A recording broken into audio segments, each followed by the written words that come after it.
Welcome to our daily Bible devotions. Last week, I asked you for questions about the Bible, and I intended to answer those questions right on that day. But then I realized since I got so many questions and I don't want the video to be very lengthy, I decided to just deliver this as part of our daily devotion. So for this whole week, we're going to talk about your questions about the Bible and the answers that I'm going to offer to you, which comes from the Bible as well. First question: what are the leviathans mentioned in the Bible? Okay, one way to answer this is to use context clues, which you may have studied in English. In the three books in the Bible where the word leviathan appears, it was described as a sea monster, a dragon in the sea. It's also called a twisting serpent. Okay, the context suggests that it's a great and fearsome creature. But what's interesting is that the Leviathan, as it was used in the Bible, starts with capital letter L, which means it is more of a name than a type of creature. So if you check how the word was used in the book of Isaiah, it seems that Leviathan is more of a symbol rather than just a creature. So the idea is, if you really want to know what it is, try to understand the context of how it was used and what it really symbolized. Let's jump to the next question. Did the events in Revelation happen already, or are they prophecies? Okay, the book of Revelation is classified as a prophetic book because it foretells events, meaning it tells of events which are yet to happen. And yet, if you read Revelation, there are mention of events there that seem to have happened already. So it's supposed to just tell of events in the future, but then reading it, you will realize it speaks of things that already happened in the past. You just have to watch out for those events. So imagine watching a time travel movie wherein the past and the future characters, they're all mixed up together in one scene. So the answer is both yes. It talks about events that will happen in the future, and yes, it also sometimes tells of things that have happened in the past. So which is which? You have to read Revelation. Next question: is delayed obedience really disobedience? It's a tough one. There are times when obedience does not require time, like deciding to give your life to God. I mean, if you decide to give your life to God today or tomorrow or maybe 10 years from now, you have your whole lifetime to make that decision. But although you don't know when your life will end. But many times, the time factor is really important. Example, if a coach tells a basketball player to shoot a ball once it was passed to him, okay, any delay in obeying that instruction is really disobedience. Remember, he was instructed to shoot the ball once he gets it. And then he got the ball and decided, okay, probably I'll wait 30 more seconds before I shoot this. Or maybe I'll just dribble more before I shoot this one. That is definitely a disobedience. And that would cost the whole team. If your parents ask you to cook for lunch, cooking at 2 o'clock in the afternoon is definitely disobedience. So yes, most of the time, delayed obedience is really disobedience. Next question. For people who don't believe in God, how do we explain to them that the Bible is reliable? Okay, the best way to do this is to start with the New Testament. The New Testament is probably the most reliable historical document. No historian in the world, even if they're atheists, can refute the reliability of the New Testament. And I'm telling that to you as a fact. You can research for your own. It is a historical fact that Jesus lived in history because the New Testament and many other records documented it. Some atheists, some people may not believe the message, but no historian, I'm telling you, no historian will say that the New Testament is not reliable. So once you have built the reliability of the New Testament, then the New Testament actually talks about the reliability of the Old Testament. So that's how you explain the reliability of the Bible.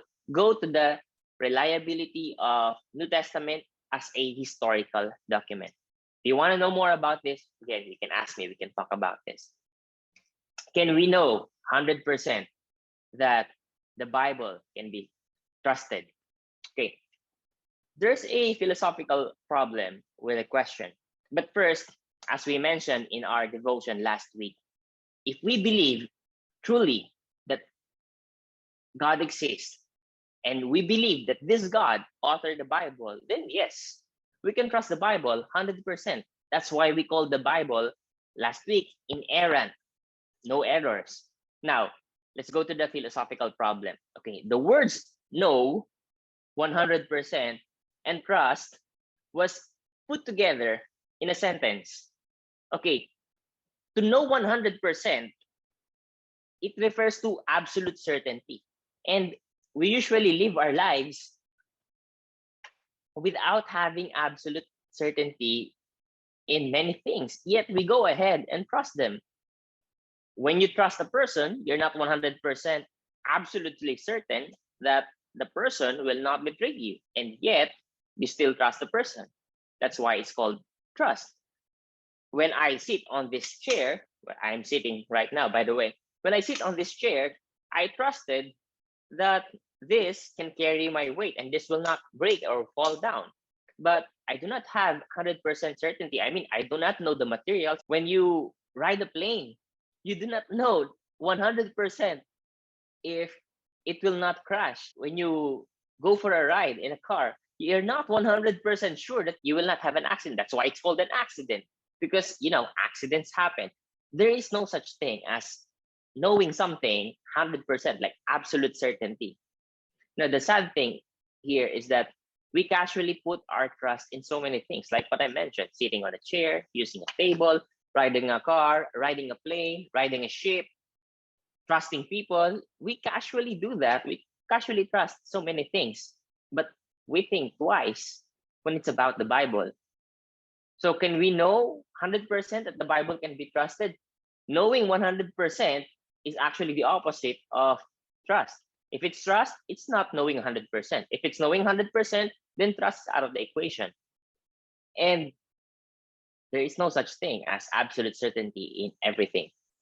There is always room for uncertainties. Last question. If we do trust the Bible, would it be fact over faith or faith over fact? Now, I really like this question. It's a very good question. Let's remove first the word Bible, okay? Let me ask. When we do trust, is it fact over faith or faith over facts? Again, the word trust is always founded on facts. But then you go beyond the limited facts and put your trust in it, because it's not 100% certainty, right? So, but you have things that you know for a fact, but then the facts are not enough. That's why you go beyond it. Okay, think with me. Knowing and believing. Knowing is about facts, okay? Believing is adding hope to the facts that you know, and then you hope that these facts will remain true even if you add uncertain factors. Remember, we talked about the room for uncertainty. Now, there are factors that are uncertain. Now, if you add these uncertain factors, you hope that these facts will remain true. So that's knowing. When you hope that these things will remain true, that's when believing comes in. And now, here's the relationship between belief, trust, and faith. It's like good, better, best. Faith is the superlative. You start with belief, and then it progresses to trust, and then it progresses to faith. So belief, trust, faith, like good, better, best. Faith is the ultimate trust. And whenever we talk about trust, faith, it's hope that the facts will still hold.